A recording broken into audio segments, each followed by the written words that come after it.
Hello and a very warm welcome to The Real Talk. How are you doing and how was your week? I hope that it went well. Let us use the hashtag The Real Talk for the conversation today. We have an amazing guest, Folayan, that you will get to meet in just a bit. She's a media consultant and a communication strategist. We're coming to you from Mythos Boutique Hotel in Kiyovu. If you have a small get-together or work lunch, please come to them in Kiyovu and they will serve you. My name is Jackie. It is always a pleasure to have you with us.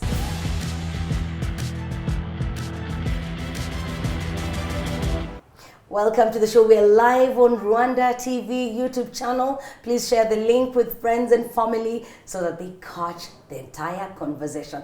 Fola, it is such a pleasure to see you. Thank you. Thank you so much, Jackie. Looking lovely, and thank you for honoring our invitation. Hey, you too. You look good, girl.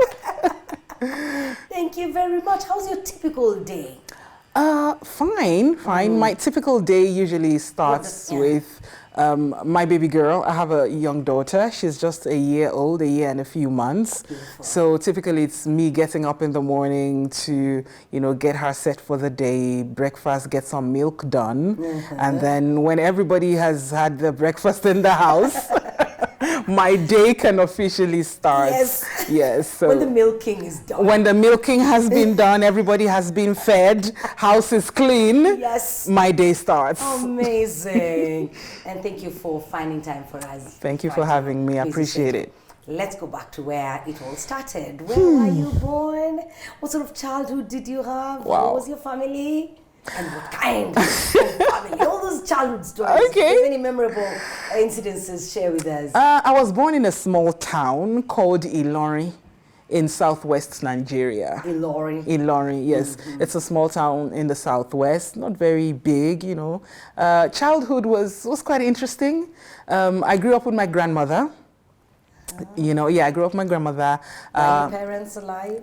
My dad was late. My dad died when I was, I think I was 4 years old. I was 4 years old when I lost my dad. So I grew up with my mom, and my grandmother raised me. Yeah. So childhood was pretty interesting, small town girl, village life. At some point we moved to the village. We moved from the town to the village because my grandmother didn't want to leave the village. She wanted to stay, within the family compound. And so I had to move in with her. So it was quiet, really. We played around. I went to nursery school in the village.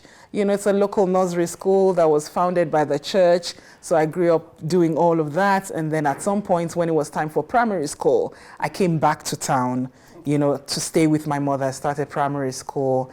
And it's a, let me say lower income neighborhood. So we're not exactly rich, I didn't even know that we were not rich until I started. Most of us never really realized it. I didn't realize it until I got to secondary school and I saw that, there are people that, come with suitcases full of they had colored TVs.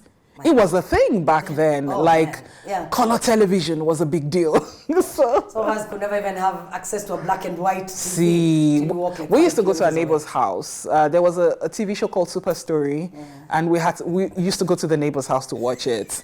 And then when my uncles wanted to make a phone call to speak to my mom, they would call the neighbors. The neighbors would come and call us.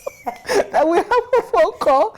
Very much like my childhood. Yeah. Because you're in the village and there's only one person with a phone. Yeah, that was growing up for me. That was growing up for me. Did you have any siblings? I had a sibling, a brother, who unfortunately died early too. Sickle cell anemia, unfortunately, runs in the family, so he died of sickle cell. So I ended up becoming the only child by default. Yeah. So I grew up, by the time he passed, I grew up alone. Yeah. Tell me about that time when you decided time for me to leave home. That the description you've given us of a typical village family. Yeah. When as a girl you're saying time for me to move out on my own, you could meet some resistance. I wonder, how was it for you? Telling grandma and mommy, I want to fly. I flew early. Yeah. How early? I flew early. So it was university, thank God. After secondary school, it was time for me to choose where I would, school. And I remember it was quite a bit of a battle because I wanted to study music and theater arts. And my mom said, absolutely not. Music and theater What arts? is music and No, theater in my arts? house. You want to be dancing on the streets and shaking your, no, you do something professional. Doctor, engineer, teacher. So there was a big quarrel, and I remember saying, no, I want to be a movie star, I want to be so she said, okay, if you want to be a star, you want to be on TV, go and study journalism so that you can be on TV. If that's what you wanted. So I said, okay. So I, took my examinations, and I was so lucky because at that time, it used to be a thing, like when you do your final exams from secondary school, and we had an exam called JAMB. So the JAMB exam is what takes you into the university, depending on your score. So I finished secondary school quite early. I was 17 years old, and then I wrote this JAMB exams. And it was time for me to go, and I got my university admission to study mass communication. And I deliberately filled a school that was 19 hours away. Oh, goodness. Yeah. My mom was like, what? I said, that's where I want to go. Since you would not let me do music and theater arts, I'm living as far away from you as possible where you will not be able to visit. So I went to the University of Maiduguri, which is in the northeast. Is it like 2 days on the road? If you're going It's by 19 hours.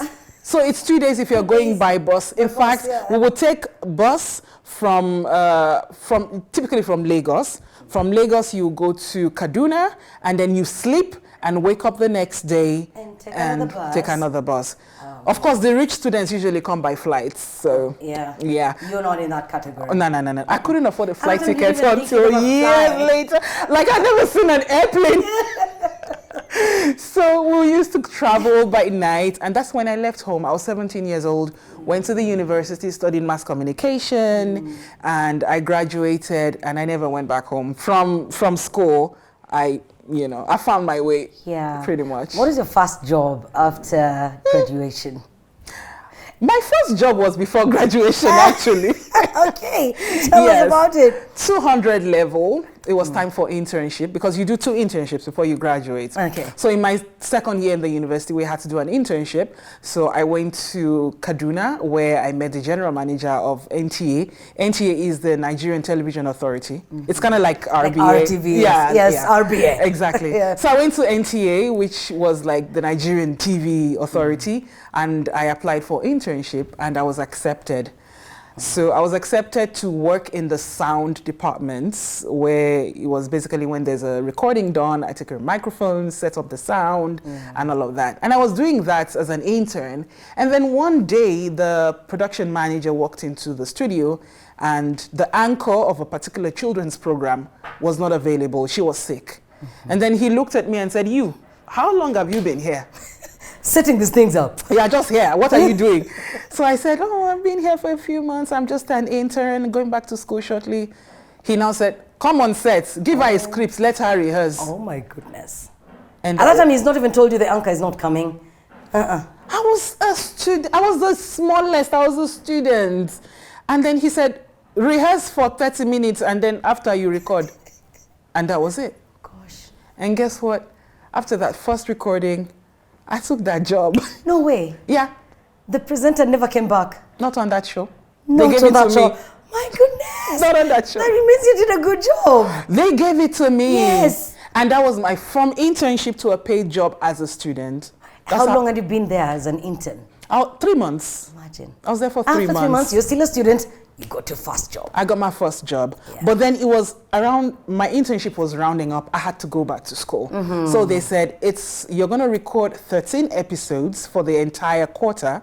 So it's a weekly show. So I recorded 13 episodes, and then they said, go and fill a form in accounts department and let them pay you. So they paid me per episode, and then I went back to school. So when school session was over, I would come back and do my time there, and then I was no longer an intern. And they said when I graduated, I could come back.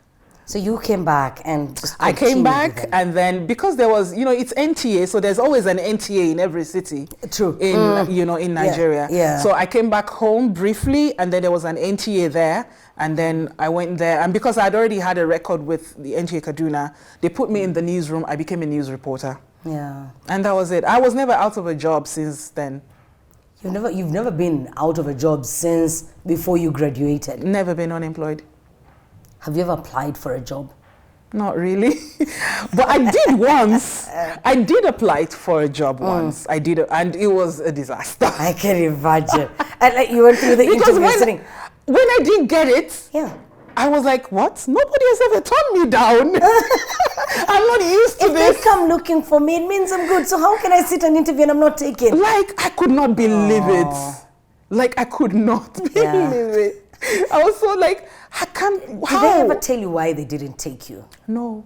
Yeah, because sometimes you get too confident, You start, especially having started that early. maybe Exactly. You're in a place where you're constantly being looked for. Never really gone through. The struggle of job never really hunting. gone through the struggle of job hunting. Usually someone tells me, oh, there's an offer there. Sometimes I'm on a job and then I'm thinking about leaving and someone comes and says, hey, Fola, there's an opening. Do you want to apply for this? I'm like, oh yeah, they put my name and then I do an interview and then I usually get it. Yeah.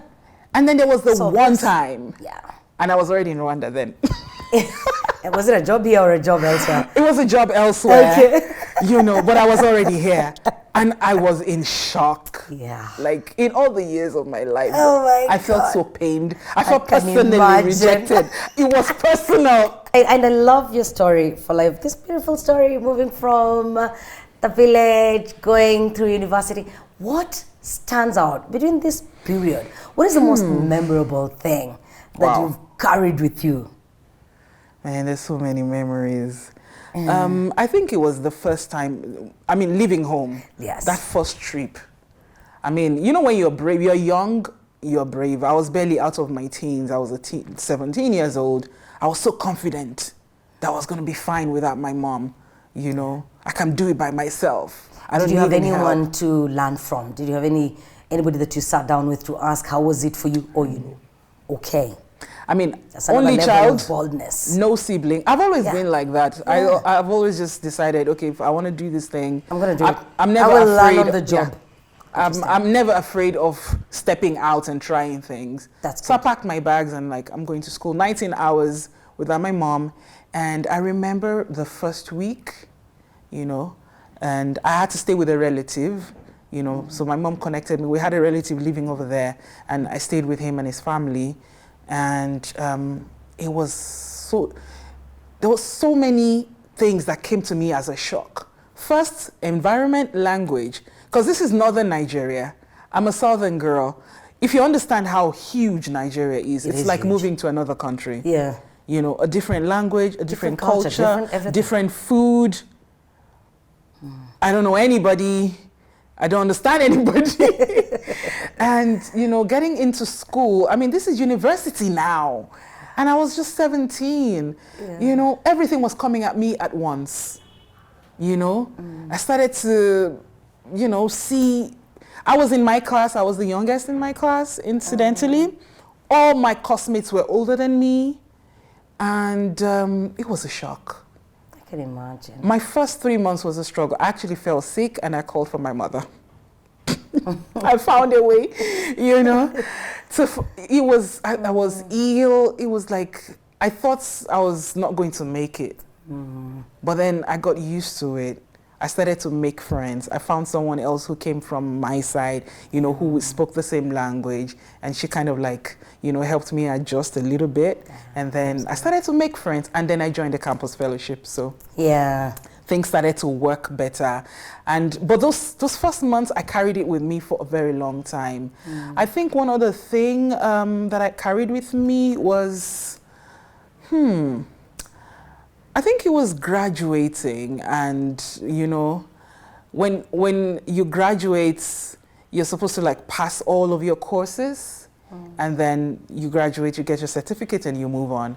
And then in my final year, I failed. Oh, goodness. Yes. So you had a retake. I had a retake. That means 1 extra year. And my mom told me it was my fault. I knew it was my fault. And she said, you know what, you're going to have to figure it out this extra 1 year. So it was a year of me learning. I mean, I had just one course. All my mates had graduated and left school.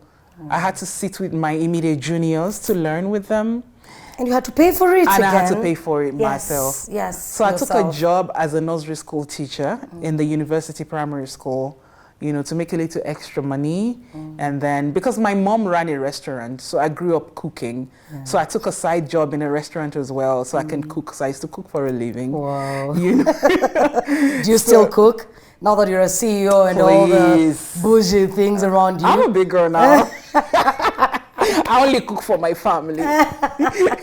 You know? Yeah. So it was hard, that 1 year. Yeah. I had to look at myself and tell myself that, okay, and that was when I made up my mind that whatever it is I'm doing, if I don't do it well, it's not worth doing.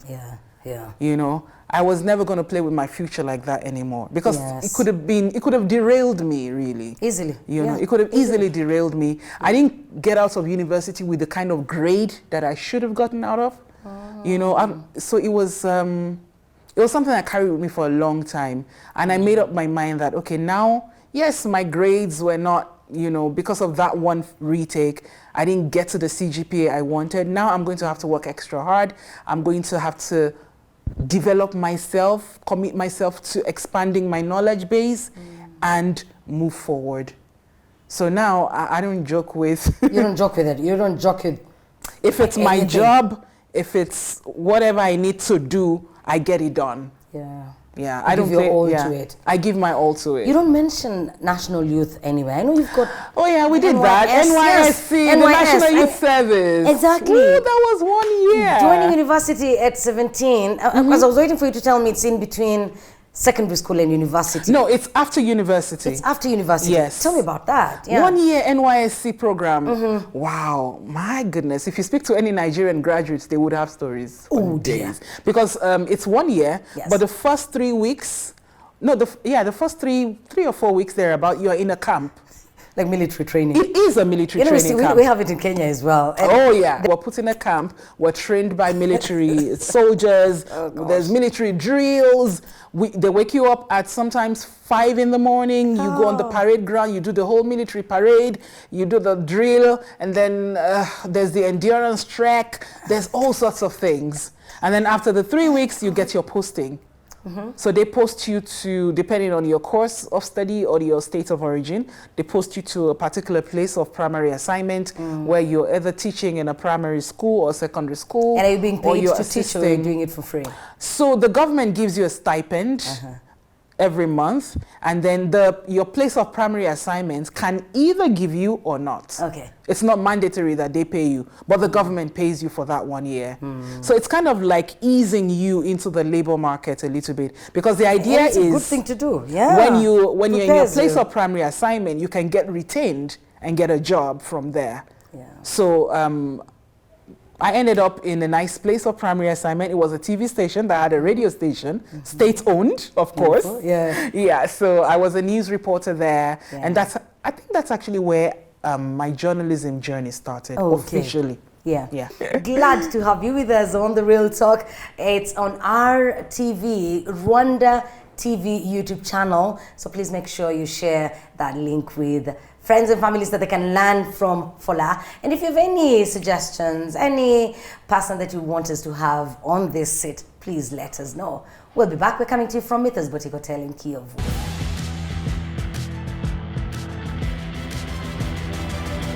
Welcome back. This is The Real Talk. Thank you for sparing time to join us. Our guest is a media consultant and a communication strategist, Folayan. I love her name, Fola. I love how you call my name. You do, yeah? I love your name, oh God. Now, and I could easily stop at Fola, but then I just have to go all the way. Yeah. So your journalism started at NTA with the NYS with posting. NYS, yeah. How was your general experience, and how many years did you give to it? Wow. I know you were in different spaces within media, the journalism fraternity. Share with us that story. So NYSC, I was posted to Broadcasting Corporation. It's NYSC, National Youth Service Corps. Interesting. Yeah. Okay. Yeah. So I was posted to Oyo State at the Broadcast Corporation of Oyo State. It's a state government-owned broadcasting house. There's a television, and then there's a radio station. And I was posted to the newsroom.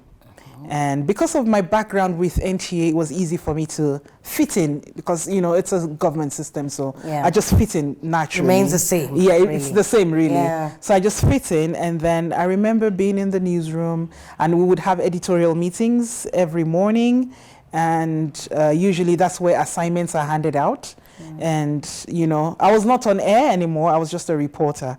So I would go out, make reports, come back. I started to learn, you know, hone my skills as, you know, a news writer, a news editor, learning how the TV station works. And then I remember one day, it always starts like that. Always starts with one day, you know, I was in there, and the overall boss who heads the editorial team, you know, usually the main staff, the senior people sit in front. Us, the youth corpers and interns, we sit at the back. Yeah. So if they don't ask you questions, you shut up. Exactly. If they don't remember your name, it's okay. It's okay. But one day he looked back and said, "Oh, all these coppers, we are called coppers, coppers and interns. You guys don't contribute anything. You are just coming here and sitting down every day. Yes. What are your ideas?" So he gave us a task that we should pitch ideas of coverage, you know. And then I pitched a documentary. I was always that bold. Wow. First time in my life. First time, exactly. First time in my making life. a contribution, and you pitch a documentary. I've never done a documentary before. I only watch documentaries. Yes. You know. So I pitched a documentary. I said I wanted to do a documentary on agriculture and about how milk production in the farms, because so Oyo State is kind of borderline. We have people from the north who are like cattle herders. Yes, and then they produce milk, and then they bring it to the city, and then we buy. I said I wanted to do a documentary on their lives, you know, how the milk gets to the, you know, to the end consumer from the producers. And then I wanted to do a look into not just the product, but the culture of these people. Because there's so many stories that we hear from town. We don't go to the bush to see them. I said I wanted to do an exposed documentary about it. And I was like, that's interesting. He said, go and do a budget. What do you need? So I went to town. I did a budget, you know, and I said, okay. And I submitted it. Honestly, I wasn't thinking that it should be approved. It was just because he asked for ideas. Yeah. So I wanted to say something different from everybody else, you know. And he said, okay, and signed it. My goodness. And assigned me a company car and 2 cameramen. And he said, go. Bring us the story. Bring the story. How long did it take you to find 4 that days. story? 4 days. 4 days we traveled because they are really, really like deep in the countryside. Yeah. So we traveled, and then there was no hotel. So we went to the chief, and he gave us a room. The chief in the village gave us a room, and we stayed there. And then we went to the farm, and we filmed. I did my interviews, I did my recordings, I wrote my script, and we came back and edited. And I did a 1-hour documentary. But when I came back, there was a problem. There's no 1 hour space on air. So they had to split it into several parts. They said, this thing, we can't give you a whole hour. You can get a whole hour. No. Yeah. Oh, so God. I had to cut it into parts to be aired on Saturdays. But after that assignment, I became recognized. Like, people knew me. The staff now, they knew who I was, and they started to give me more and more assignments. And I'm sure and that story, I'm sure you did a kind of story that they hadn't done before. I don't know. I'm taking the challenge because It was I will have to go to challenging. Bigogwe and Yeah, it was challenging. there's a young man we slept there for 4 days. whose story I need to go and cover. We were there for 4 days. Amazing. And then we filmed. And then it turned out that, you know, there are stories within stories. That's why I recognized layers. I came there to record, you know, milk and cattle farmers. But I got there and I saw culture. I saw a traditional wedding. I saw traditional art. Yeah. And then there were layers. Yes, to it. So I ended up Yes. creating, story inside the story. That was a And beautiful. That was a. It Yeah. was a blessing in disguise. that was the beginning, honestly, Yes. because after that, they gave me a permanent spot as a newsreader, Wow. 7 a.m. and 9 a.m. I was reading 7 a.m. in the morning, I was reading 9, and then And after you that... continued going to the field? Yeah, I continued going. But by the time my 1 year was about to end, I had stopped going to the field. I became a permanent news anchor. So I was doing the major news at 12 and then 5 p.m. Let's jump to radio. So how do you leave TV, go to radio? Yes. From there. From there. You remember, this is a company that has a television house and a radio because it's state-owned. Yeah. So I made a friend who was a radio DJ. His name was DJ Willie Law.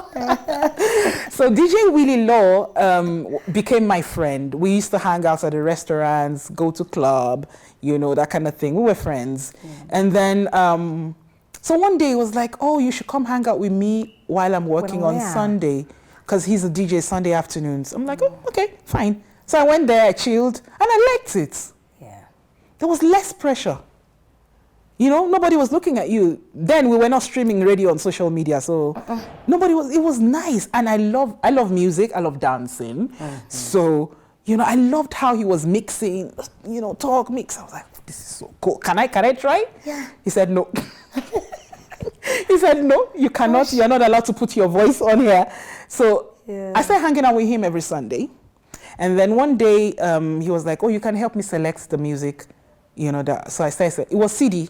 So Man, that was back then. So I was selecting CDs for him, and then one day, like that, he couldn't make the show, but I was all dressed and ready. Oh. And then he said, no, that I'm not able to come. He has to the a show. gig, a paid gig, because he's a DJ. He has to go for the gig, and can I just go to the show and play the music? But I should make sure. You're the one asking him. He said, he said this to you? Yeah, that I should go cover up for him, that as long as music is playing, you don't have to talk on air. That I shouldn't talk, that the head of the programs, the Anti-Lighton wouldn't really notice. He had some recorded audio clips, like sign in, sign out. I should play those so it looks like there's someone there, but he's not presenting any program. But as long as music is playing, it's okay. Yeah. But I should not talk. Because when I talk, they're going to know he's not there. It was like in trouble. I talked. You did? I did. What is wrong with you? I don't know. What made you talk? Because it's just me. That's what I do. I couldn't help myself. I turned on the mic and I talked. All right. And then on Monday, it was meeting time on Monday morning, and then Auntie Lighton, she's the head of programs, so we call her Auntie, So Auntie Lighton said, who talked yesterday? Because I was listening, and somebody talked. And he says, Willie Law, you were not there. Somebody talked. And we're looking at each other and I did. You don't know what's coming next. Yeah, I did like this, like it's me. And then she said, you know what? Of course, she kind of gave us, the wash down for talking without permission, talking, missing the show. So we got 1 week of, what do you call it, punishment for that. Yeah. But she ended up making me a co-host. Willie Law's co-host, no? Yeah. And that's how I became Willie Law's co-host. Until... My goodness. Yeah, my service year was ending. Look at you. It's almost the same way you got into TV. My year was ending. Yes. And somebody came and said, you know what, Diamond FM is launching. Now, Diamond FM is owned by the University of Ibadan. So most universities in Nigeria, they have campus radio stations. Yeah. Yeah, so the campus radio, they were starting the campus radio, and they came and asked me if I would be interested in joining. And since my year was ending, so that's how my employment life has always been. So Fola, I want us to jump to in between. So you've this experience on TV, on radio. You manage the station. I want you to compare you working on the radio as a talent and then managing The radio talent. station. Exactly, managing the Yeah. radio. So I've done that before. Yeah. And I know it was not the easiest job. In fact, my God, like the toughest job I've ever done was trying to manage a radio. I learned a lot from it, loved the Yeah. experience, but it was Yeah. quite challenging. Yeah. I wonder how was that for you? I mean, you said it is challenging. It is. Coming into radio management was, it was by chance, to be honest. I didn't plan that I was going to manage a radio station at the time that I did. I was an on-air person, and then at the time the opportunity came, I was already a media trainer. Because while I was active in radio on radio in Lagos, people would come to me saying, I want to learn how to be a broadcaster. I want to intern with you. I want to hang out with you while you're on air. And then it became too much. So I decided to, register a company to start training broadcasters. Wow. And they always wanted to hang out with me on air. And I'm like, this is not my father's house. I can't bring all of you here. So let's find somewhere else. I decided, let's do this. So one day I decided to, get a conference room in a hotel and do a seminar, invite all my colleagues to come and be speakers. After that seminar, people said they wanted more. And I'm like, okay, you know what? Let's make this a 1-month course. So I designed a curriculum, and threw it out there. I said, if you wanted to come, can you pay for it? They said yes. So I hired my first staff at the training were my colleagues. I told them, I'm going to pay you per class. And that's how it happened. So the academy happened, and then COVID came. We couldn't have physical classes. We decided, okay, I'm going to create the course to be online, and we would have digital classes. And then it just got bigger and bigger and bigger.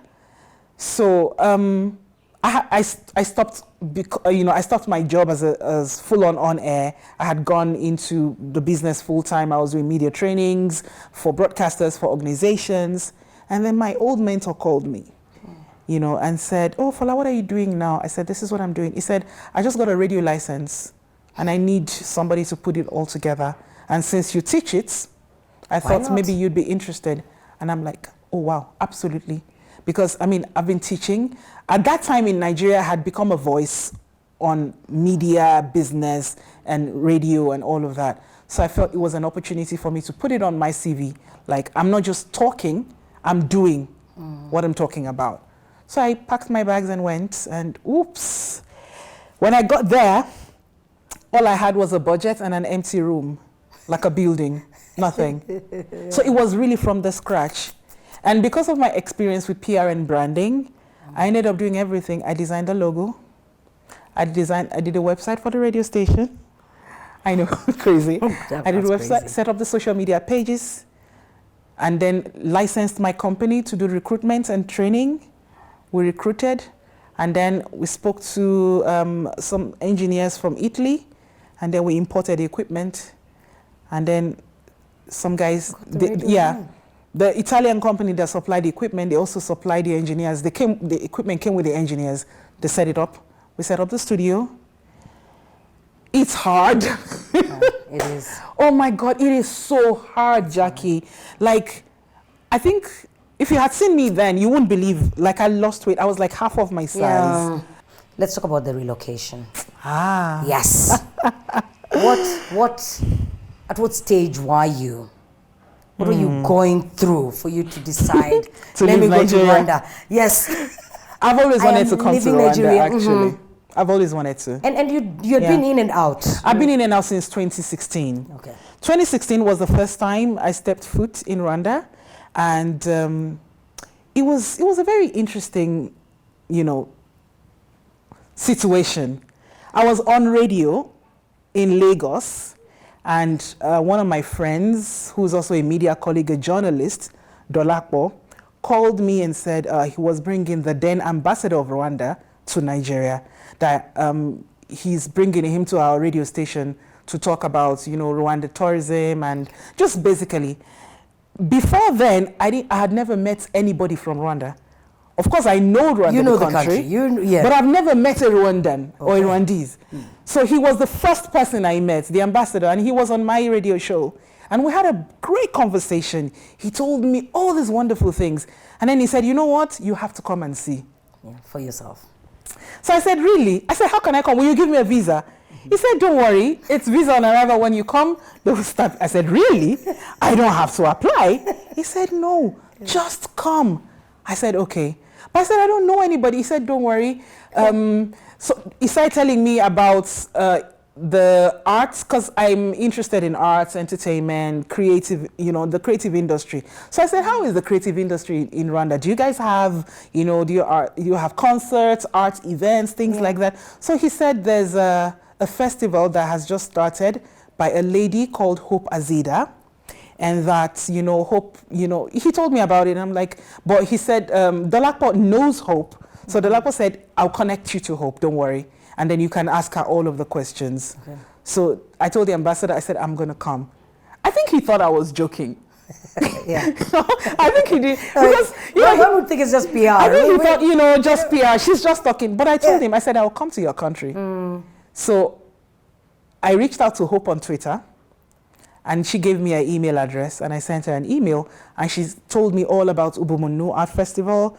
Then it was just 1 year. They had just started, in 2015. So 2016 was going to be the second one. Yeah. And everything. And then she said, oh, we're just starting. We don't have sponsors, whatever. I said, don't worry. I would pay myself. I would come. She didn't believe me either. Yeah. But I bought my ticket. I didn't believe you either. When you told me, it's on your own budget, I thought, no way. I bought my ticket. So I just went, I found out the ticket prices for Rwanda and I bought it. And I think I even came by KQ the first year. I think I came by KQ. So I bought the tickets and then I sent her an email. I said, I have bought my ticket. I'm coming to Rwanda. She said, really? I said, yes. Wow. And then I came and then we still used to pay $30 at the airport. Was it $30 or $50? I can't remember. For the visa. For the visa, yeah. So I got to the airport and they stamped my visa and, I paid. And then got to arrivals and there was somebody waiting for me with my name like this. Wow. And then I showed up and they took me to my hotel. And then I met Hope for the first time the next day. She was in shock. She kept saying, you came. I said, yes, I came. Wow. And that was my first time of stepping foot in Rwanda. And I think my relationship with Rwanda is kind of destined. Because that first visit, I knew that I was going to live here. Wow. I don't know how. I don't know what I'm going to do. It's like meeting a guy and this man is going to end up being my husband. Thank you. That's Sometimes it doesn't happen, but your relationship with Rwanda is even better. Better than boyfriend, girlfriend. Every single person I met, people smiled at me, hugged me, strangers. They just loved me. Yeah. And I felt at home. And it was your first time and you ended up on that stage emceeing. Yeah. Well, doing what you do best. First time. She was like, oh, Fola. And then she kept introducing me to people. Oh, Fola is a media person. She's doing this, she's doing that. And I was a volunteer. So that's how I told her, I said, Hope, whatever you need, tell me, I'll help. And that's how my relationship with Ubumunu started. Yeah. I was a volunteer media consultant. They didn't really have, social media going so well. I took over the social media. So I basically poured all my skills. I started organizing the press conference, and then that was it, basically. Every year. How did you decide to now finally relocate? Make this your home? I think, when you come over and over and over, you start to, familiarize yourself. Every year, you start looking for those opportunities and identifying them. Every year I came, I kept getting more and more comfortable. And I knew that I had so much to offer that if I come here, I would do a lot. So I said, Hope, I'm thinking about coming to Rwanda.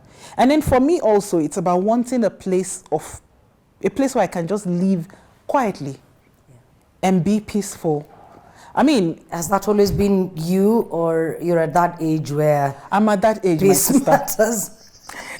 I'm at that age. Because you are the jumpy, daring, bold one. I'm still daring. Yes. I still dare, But right now, you're at that age. But right now, I have a family. I wanted to start raising my family. And I wanted a place where my child can feel safe, go to school, green, clean air, peaceful, nice people, good food. So Rwanda was just perfect. Yeah. So I told myself in 20, I think it was after COVID, you know, we the following year, COVID year, we did a virtual festival. Then we did another virtual. And then 2022, I was invited by RDB for Kwitizina. Yep. So I was sitting in my office and I got an email. And they said if I was interested to come for Kwitizina, you know, everything. And I was like, oh, okay, this is interesting. So I wrote back and said, yes, I'm interested. And so that was how I came. And then when I came, RDB, oh my God, they took care of me. It was great. Yeah. Like hotel, the food, they showed even parts of Rwanda that I've never been. We went to the countryside, we went to Akagera, we went to Musanze. I climbed the mountain. I was 7 months pregnant, by the way. Oh, no. And I climbed, I went gorilla trekking. Oh, my goodness. Because, I mean, I'm like, how am I ever going to do it? Yeah. RDB says, come and do it. So I went. The pregnancy will not stand in your way. Nothing is, I said, this pregnancy, we are climbing that gorilla thing together. Man. And we did. Yeah. It was spiritual. I can imagine. It was glorious. And I think that's when you went back home and packed your bags and just moved. Immediately, yeah. Yes. 2022. We finished, you know, from Kwitizina. Even from there, so after the ceremony, we came back to Kigali. I had 1 day left. So I said, okay, two things. I need to find an apartment and I need to find a hospital so I can give birth. While you're here? Yeah. So somebody introduced me to an agent, like a broker. So I called him and he showed me an apartment in, you know, some part of town. I liked the apartments. You know, we got the landlady on phone. I said, I want to rent your house, but I'm going back to Nigeria. I'm going to come back before the end of the year and I'm going to do a booking fee. So I booked the apartment and then I went to King Faisal and I asked for an appointment. I saw a gynecologist, they referred me and I booked my delivery and I went back home. I went back home. You know, I had no idea that you delivered at King Faisal. I delivered at King Faisal. I had no idea. I thought you came after giving birth. I planned to give birth here. Wow. Yeah. Wow. So I went back home, resigned, made all my arrangements, told my parents that, you know, my mom actually, that I'll be relocating and I'm going to give birth in Rwanda and I came, yeah. How's been your experience so far? It's different when you're coming in and going away. Yeah, it is different. Yes, being here permanently. It is different. How has it been? Yeah. And your impression so far, is it still the beautiful country you fell in love with? Oh yeah, absolutely. I have no regrets. Actually, I'm at that space now where a lot of my friends, my colleagues, they come to Rwanda through me. Like, they come and visit. I tell them, come. Yeah. One of the things that I think I appreciated most about relocating to Rwanda, people don't talk about this. It's the healthcare, especially as a woman. Yes, say it. When I was pregnant, I had high blood pressure and I was misdiagnosed. What you don't know, and this is probably the first time I'm saying this on TV, I had already lost a child before. Oh. So that was not my first time being pregnant because of the same medical issue. So I was worried that I wanted to give birth in a place where the doctors would listen to me and I can feel safe in a hospital that I can trust. Because honestly, I wasn't having a good experience.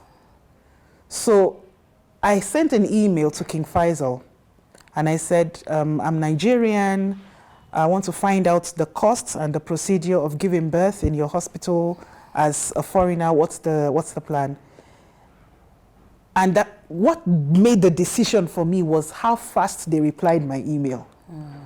They replied me like less than 6 hours later and gave me a breakdown and then offered to refer me to a gynecologist.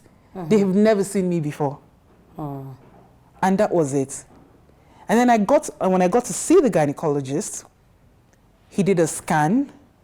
He listened to me, he asked questions, and he told me that the medication that I was prescribed, was wrong for me. He saved my life because I could have died. I had surgery giving birth. he saved me. Because when I got to see him, I was sick. By the time I came, my flight landed, the whole relocation thing, flight landed, I went to the hospital, he looked at me, he said, you're going to give birth by surgery. You're not going to deliver this child by yourself. Thank you for talking about that. Yeah. Jackie, I could have died. Thank God for that. Yeah. They saved my life. See, the whole thing, the surgery, I was given a room. The nurses, they literally took care of me. They would, clean. They would deliver towels. They didn't even let my mother bring food. They would give me food, breakfast, lunch, and dinner. I was there for 1 week. And then I gave birth to my nice baby girl. Yeah. Painless. Yeah. People had told me, surgery. Hey, the pain. Can you handle the pain after surgery? Blah, blah, blah, blah, blah. Nothing. Let's talk about Fola's 6 Qs. If you've loved the story, please let her know. The favored woman on Twitter. Yeah. And we will see her Twitter handle. The hashtag to use is The Real Talk. We are at Mythos Boutique in Kiyovu. My name is Jackie. The guest is Fola. We're back with 6 Qs.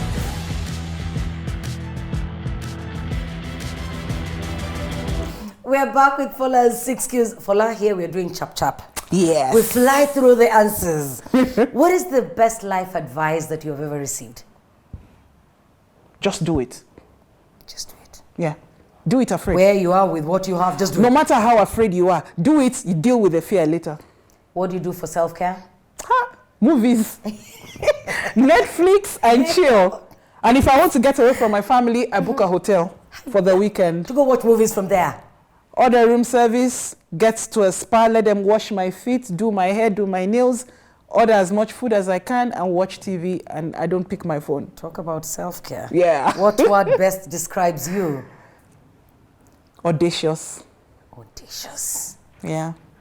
Yeah. I am audacious. I have audacity. Yeah. That I know about You'd myself. say it's what has made you It's the Fola you are today, opening doors and giving you even if I don't know a soul, I would knock on the door and say, "Excuse me, this is who I am. Yep. This and is you've what got I to want." listen to me. Audacious. Then if money were not an issue, what would you do with your time? I'll travel the world, nice places. I'll take pictures and I will write about them. Yeah. You're a good writer as well. Thank you. And then what has been the highlight of your time in Rwanda so far? Wow. I think every day is a highlight. I like getting out of my house and walking on the streets. It's really beautiful. It's peaceful. I like the green grass. I like taking my baby girl to the park and lying on the grass and just, I like the quietness of Rwanda. That's my highlight. Wow. Yeah. That's my highlight. And then what would you say to the younger Fola? Whew. Picture 20-year-old Fola. Do what you need to do quickly. Don't waste time. Because I felt like I wasted some time in my 20s. I was busy chasing, at one point I wanted to be a musician. At another point I wanted to do that, And then at some point I was chasing boys. I wasted time chasing boys. By now I would have been a millionaire or something. If you weren't chasing If I wasn't chasing boys. Fola, thank you. Thank you so much, Jackie. This has been a fantastic conversation. Thank you so much for sharing your story with us. Thank you for having me. We do hope that all goes well, that Rwanda will continue being the home that you always envisioned. Rwanda is my heart. It's your heart. Thank you. It's my heart. Thank you so much for making time. Thank you hope so to see much. you again soon. All right, thank you very much. Yeah. Our guest today, Folayan, media consultant and communication strategist, the favored woman. Her Twitter handle is running on the screen. Please reach out to her. Any questions regarding business, communication for your business or personal development as far as communication is concerned, please talk to Fola, and any life advice that you'd love to give. My name is Jackie Lumbasi. It has been a pleasure bringing you The Real Talk. Thank you for sparing time to watch.